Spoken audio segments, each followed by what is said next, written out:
सृष्टि बचपन से ही दिखने में सुंदर नहीं थी, लेकिन अमीर बाप की बेटी सृष्टि पर उसकी माँ जान छिड़कती।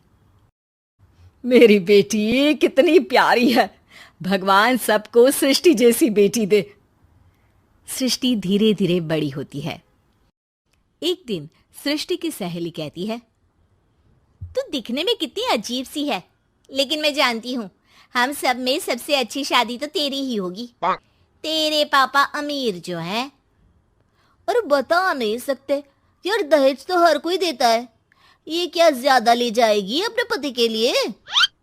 अरे बड़े शहर में कोठी है इसके पापा की। अरे पापा की है ना, कौन सी इसकी है? इसकी होती तब तो कोई भी लड़का इससे शादी कर लेता। अरे पापा की मतलब पापा की है तो मेरी ही है ना? किसने कहा? अब तेरी तो तब होगी ना जब तेरा भाई ना हो। वैसे भी शादी के बाद सारी प्रॉपर्टी भाई के नाम होती है। सृष्टि समझ जाती है कि उसे किसी भी हालत में माँ बाप की सारी प्रॉपर्टी को अपने नाम करना है, लेकिन कैसे? एक दिन सृष्टि का भाई शीनू कहता है, बहन क्या कर रही है? तुझसे एक बात करनी है। अरे हाँ हाँ करना, मैं तो तेरी बहन हूँ। बहन मेरी लाइफ में ना एक लड़की है, बहुत अच्छी है। मैं सोच रहा हूँ माँ और पापा से बात करूँ शादी के लिए। सृष्टि को समझ में आ जाता है कि भाई की शादी होते ही भाभी उसे एक दिन भी घर में बर्दाश्त नहीं करेगी।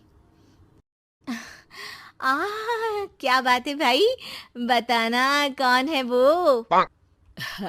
यार वो बहुत अच्छी लड़की है, पढ़ी लिखी है, मेरे साथ जॉब भी करती है। बस एक प्रॉब्लम है। हाँ प्रॉब्लम? क्या प्रॉब्लम है भाई? यार वो शादीशुदा है, लेकिन उसके पति ने उसे सिर्फ इसलिए छोड़ दिया क्योंकि उसके माँ बाप दहेज नहीं दे पाए। सृष्टि ये सुनकर न जाने क्यों खुश हो जाती है। अरे भाई तो क्या हुआ, लड़की तुझे तो पसंद है ना? शीनू को लगता है कि बहन उसे समझ रही है। वो इस बात से अनजान होता है कि उसकी बहन की मंशा पूरा घर हड़पने की है। सृष्टि अपनी माँ से कहती है, मम्मी मुझे तो बहुत चिंता है। पता है शीनू क्या कर रहा है? अरे क्या कर रहा है? वो तो काम पर जाता है और वापस घर आता है। नहीं ना माँ, वो यही तो नहीं कर रहा, बाकी सब कर रहा है। आपको पता है उससे प्यार है, और वो भी एक शादीशुदा लड़की से। हैं? ये क्या हो गया? मैं सोसाइटी में क्या मुंह दिखाऊंगी? अरे तेरे पापा तो यही कहेंगे कि मैंने ही उसे बिगाड़ दिया है। माँ देखो, मेरी बात मानो, पापा पर भी विश्वास करने की जरूरत नहीं है। अब आप ही बताओ, पापा इतनी देर घर के बाहर रहते हैं क्यों? बोलो। अरे बेटा वो तो नौकरी करते हैं ना। तू बहुत भोली है माँ। पापा का ऑफिस तो 7 बजे खत्म हो जाता है, लेकिन देखो कितनी देर से आते हैं। अरे नहीं नहीं बेटा, ऐसी कोई बात नहीं है। सृष्टि माँ को एक औरत से बात करते पिता की फोटो दिखाती है। देखो माँ कैसे हैं पापा। मैं ना कहती थी कि पापा सही नहीं है। मैं तेरे पापा से बात करूंगी, दे फोटो मुझे। ओ माँ, वो तो डिलीट हो गई। लेकिन चल, तूने तो देख लिया ना।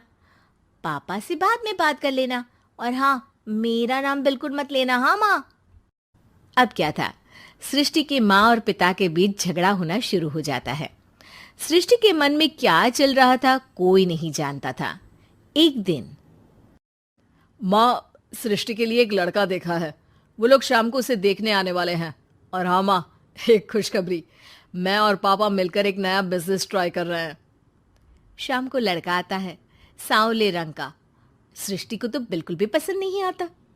लड़की की माँ कहती है, लड़की का चेहरा तो कोई खास नहीं, लेकिन अगर मेरे बेटे को आप लोग सेटल कर दें तो मैं उसकी शादी आपकी बेटी से करवा दूं। सृष्टि को लड़का बिल्कुल पसंद नहीं था। उसे भाई पर गुस्सा आ जाता है।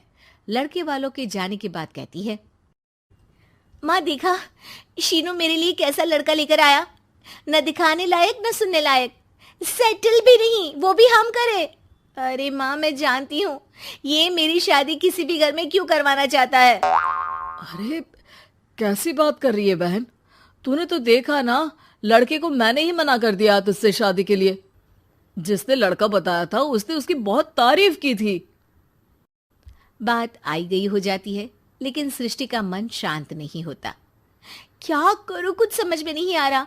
मेरी शादी हो गई तो ये लोग पूरी प्रॉपर्टी शीनू के नाम कर देंगे, मेरे हाथ तो कुछ लगेगा ही नहीं। तभी सृष्टि को आइडिया आता है। वो किसी वकील को फोन करती है।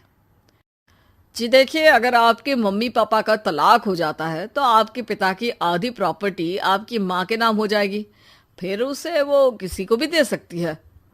सृष्टि अब माँ को बेटे के खिलाफ भरती है। माँ, शीनू पर नजर रखा करो, वो जिस लड़की के प्यार में है ना, वो शादीशुदा है। यहाँ आएगी, सारा पैसा, रुपया, जमीन, जायदाद सब हड़प लेगी। पापा का भी हाल तुमसे छुपा नहीं है। ऐसा ना हो कि मैं और आप एक दिन सड़क पर भीख मांगे। हे भगवान, मैं तो जीते जी मर जाऊंगी अगर ऐसा हो गया तो। ऐसा हो गया नहीं माँ, ऐसा ही होगा। अभी समय है, आगे का सोच लो।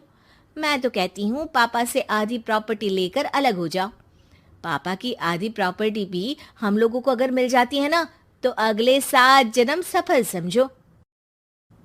बेचारी माँ बेटी के कहने पर पति से तलाक लेकर अलग हो जाती है। सृष्टि अब पैसों से गाड़ी और अपने दूसरे महंगे शौक पूरे करने लगी। उसके दोस्त भी उसके पैसे इस्तेमाल करते। सृष्टि, कल तुम कहाँ थी? मैं सारा दिन घर पर अकेली थी।